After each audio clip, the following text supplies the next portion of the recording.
Cartoon Network was no short of bangers back in the day. From lighthearted but over-the-top cartoons like Foster's Home for Imaginary Friends, Ed and Eddie, and Dexter's Laboratory. Of course, there's an infinite number of examples, but most of them followed an anthology-like format without a true overarching story. Meanwhile, another genre of cartoons, the kind that aimed for long-form storytelling, was largely forgotten and left to rot: the action cartoons. I'm talking your Ben 10s, your Powerpuff Girls, and what I'd argue the most underrated cartoon of all time, Samurai Jack. You remember the banger of a theme song it had? Which I obviously can't play, otherwise I'm finished. Let's take a look back at the show and see what made it so special and how it dropped the ball with its ending. Samurai Jack had an incredibly intriguing plot, and alongside that, one of the most iconic theme songs for any cartoon at that time. Aku, this evil shapeshifter, spread evil across the land, when one day, a samurai, wielding a sword forged by the gods, managed to take him out. But as he's about to finish him off, Aku sends him into the far future, where the Master of Darkness rules everything. And so, the entire show is about this samurai, now named Jack, as the residents of the future call him, trying to get back to the past. The show, while having an overarching plot, also had an anthological nature to it. By the end of each episode, he would fail to reach the past, but he'd gain wisdom instead. Wisdom he'd use to stand against Aku once and for all in the end. But here's the thing. As a kid, I always enjoyed watching the theme song, but when the actual episode started, I would clock out. Why? Well, probably because I was too used to the other excessive cartoons playing at the time. However, now that I'm an adult, I appreciate the tone and style of the show a lot more. Jack would always wander the barren lands of the future in silence. The episodes weren't carried by dialogue, but by the atmosphere and visuals. The sound design was also so elaborate and really immersed you in each episode. It was very minimalist.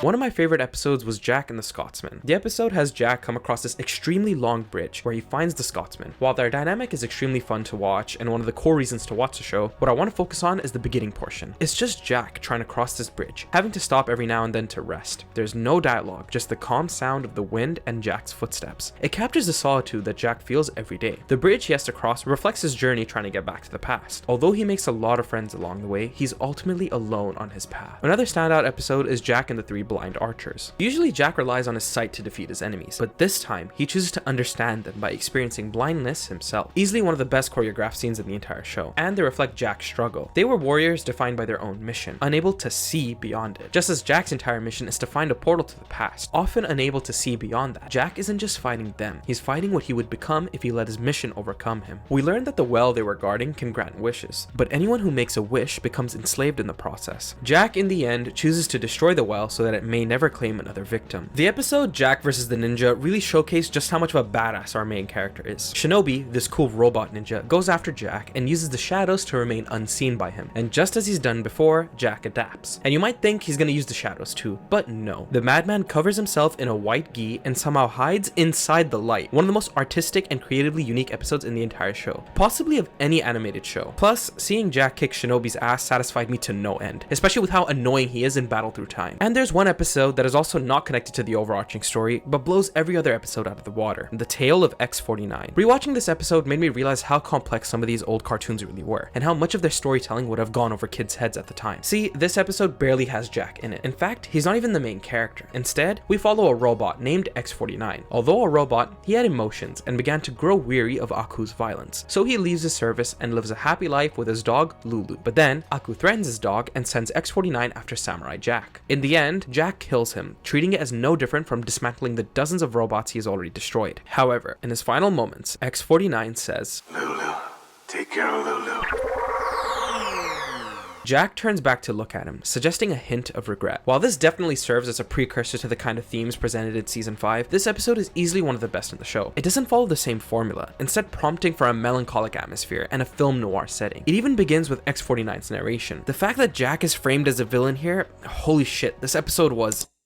Wait a minute. Retired killer, pulled back in because of a dog, has one last job. Some guy really watched this episode and made John Wick. All of the episodes I've mentioned so far are one-offs that didn't really tie into the overarching narrative, but that doesn't mean that the world building for this show wasn't exceptional. The Birth of Evil Part 1 and Part 2 gave us the origin story for Aku and the origin of Jack's magical sword. Aku was originally just this dark entity traveling aimlessly in space. That's when the three gods, Odin, Ra, and Vishnu, attempted to destroy it, but a fragment crashed on Earth. That dark fragment spread corruption around around the land, catching the attention of the Emperor, Jack's father. That darkness then grew into a tree-like figure, and what emerged was the demon Aku. He tortures Jack's father, giving him the Christ treatment, before the gods bestow upon him the magical sword to defeat Aku. And yet again, we're blessed with an incredible action sequence. This episode was extremely dark and gritty for a Cartoon Network show, even by today's standards. It really made the rivalry between Jack and Aku that much more powerful. I also like that Aku isn't a villain with complex motivations. He's carried by just his presence, his voice, and an amazing design. Another moment from the original series I want to highlight is when Jack meets the Guardian, who protects a time portal. The Guardian explains that only one man is destined to defeat him and use the portal, and that man is not Jack. Despite this, Jack challenges him and the two have an extremely brutal fight. In the end, our main character loses, and as the Guardian prepares to finish him off, he is given a signal by the portal to let him live. At that moment, we see a vision of an older Jack, and the Guardian explains that Jack is not ready for the portal yet, but one day he will be. A cool setup that I, as a kid, wanted to see get paid off so badly. Overall, Samurai Jack established a great plot with a lot of setup. So how did the original show end? Well, you see, it kind of didn't. Originally, Samurai Jack never had a complete ending. The creator, Genndy Tartakovsky, always wanted to end it, but was afraid that he would rush the ending, and so he decided not to in the end. I'll get to the irony of this later. So years went by, and it really seemed like Samurai Jack would never return to the past and defeat Aku. Genndy was trying to develop a movie for the longest time, but it just never got going. That is until 2015. He came up with the idea to create season 5 of Samurai Jack and have it air on Adult Swim. This would also break the barriers of Cartoon Network and have the show evolve into something far more mature. After all, everyone who had watched the cartoon back then was all grown up now.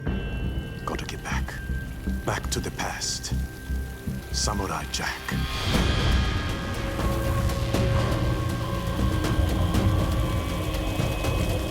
Someone cooked here. I can confidently say that season 5 of Samurai Jack is the best season of the entire show. The first few episodes are peak fiction. It's now focused on more dialogue, with extremely mature themes like depression and redemption. Jack has stopped aging, a consequence of coming to the future from the past. He's lost a sense of hope, and worst of all, he's lost his magic sword, the only weapon capable of defeating Aku. Haunted by nightmares of his dead family accusing him of failure, Jack begins to lose his sanity. He's become so insane, in fact, that we see him talking to his past self, and his past self keeps telling him one thing: to end it all. The only honorable thing to do is quiet. No! I won't spend eternity in this forsaken time! And despite this inner conflict, what does Jack say? It always seems bad at first, but then I find a way. That one line encapsulates the entirety of Jack's character, his determination and willpower. Also, somehow, Aku gets this woman pregnant because of some satanic ritual. Yeah, that's a thing. And so the daughters of Aku go after Jack. And just when you think the show can't get any better, Jack kills one of them, setting him down a spiral of guilt. We've never killed a human before, have we? Sure, mountains of robot corpses. This was the first human being. Real flesh and blood. That is true. In the original series, Jack only ever killed robots, mostly because Cartoon Network wouldn't allow that level of brutality. Moving the show to Adult Swim, however, gave the story more freedom. Jack ultimately accepts that this is what it truly means to be a samurai, and he defeats all of his enemies, except for one: Ashi. Jack wants to help her understand the truth of Aku's actions, that Jack himself isn't the bad guy. All the while, he constantly sees this omen, a horseman that represents Jack's remorse and failure. The omen tempts him to commit seppuku, but Ashi tells him not to lose hope. We also see how Jack lost the sword in the first place. It seems like he found the last time portal, and so he wastes no time and jumps into it, only for Aku to drag him back and destroy it. This leads to Jack losing his temper, killing these innocent creatures, and losing the sword. Later, Jack tries to find his sword, only for him to realize I did not lose the sword, but the sword left me. This leads him on a spiritual journey, not only to forge a new sword, but also to confront the inner demons tormenting him. Jack realizes that his guilt, and above all, his anger, have been consuming him. He lacks balance. After overcoming his anger, he returns to his prime self, ready to take on Aku once more. These are the kinds of themes that were only hinted at in the original series, but never fully explored, and they make Jack's character far more complex. It's satisfying to see him not be the traditional stoic and emotionless character that we saw in the original series, but actually struggle with his fear and losses, and all the more satisfying once he conquers them. Now, while all of this is well and good, the season started to go a bit downhill. See, originally, like many other people, I thought that the dynamic between Ashi and Jack was one of master and apprentice, but instead, What the heck am I looking at? I would have liked to see Jack take on the role of a teacher, but I feared that would risk the show from being a Jack-centered story to solely Ashi. But the romance plot seemed so forced, and made me feel more uncomfortable than anything. While the show had laid amazing groundwork for an incredible climax, what we got instead was not nearly what fans were expecting. In one scene, Jack comes across a graveyard that he remarks feels strangely familiar. Then he notices a broken pair of red glasses, belonging to the Guardian he fought years ago. This reveals that the original prophecy of Jack returning to defeat the Guardian never came to pass. Instead, the Guardian was killed by Aku, off screen. That was extremely disappointing for me. Gendy most likely had a different vision planned for the conclusion of Jack's story, but also didn't want to keep fans questioning what happened to the Guardian. So we got this rushed scene, and as much as I appreciate us getting an answer, it just wasn't satisfying, and it seemed like something he tacked on last minute to the beginning of the episode. But okay, that's just one small thing. Toward the end, Aku takes control of Ashi, revealing that his essence runs through her veins. She nearly kills Jack, but through the power of love, she resists. Not only does she take control, however, but she also gains full control over her abilities, the very same powers Aku has. So what does she do? She creates a portal to the past, and they both step through. Jack pulls a future Trunks. If they set that android free, it will be the end of all of us! No! And he finally defeats Aku after 50 long years. In the final scene, Jack and Ashi prepare for their wedding, only for the dumbest scene to ever take place in the entire show. Without a coup, I would have never existed.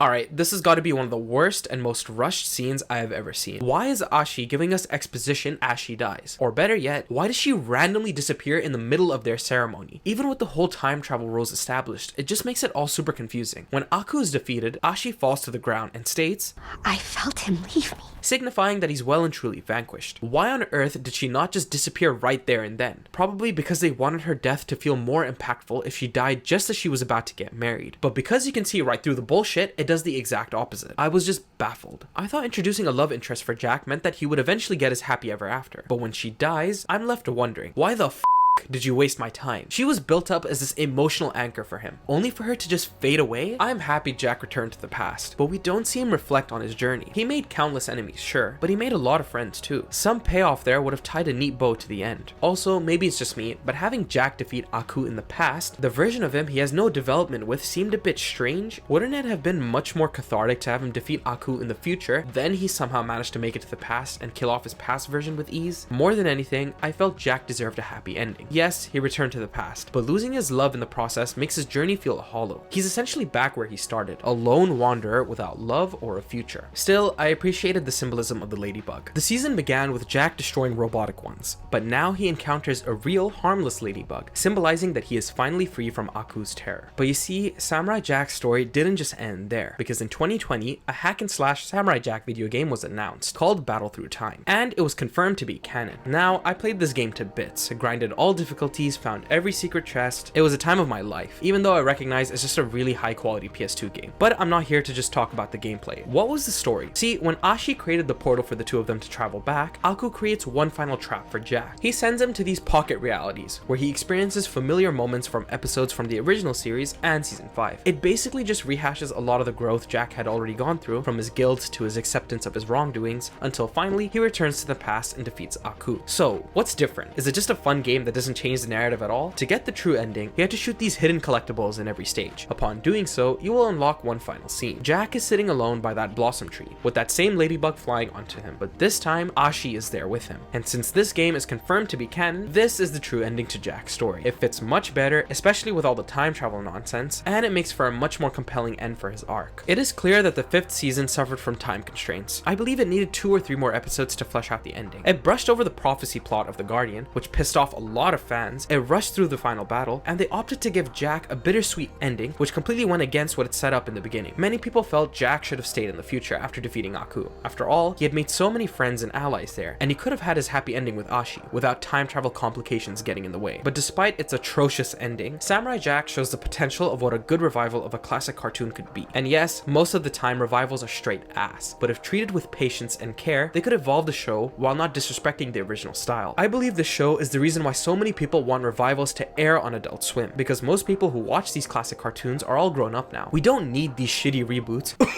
Ben 10. We need a unique kind of progression.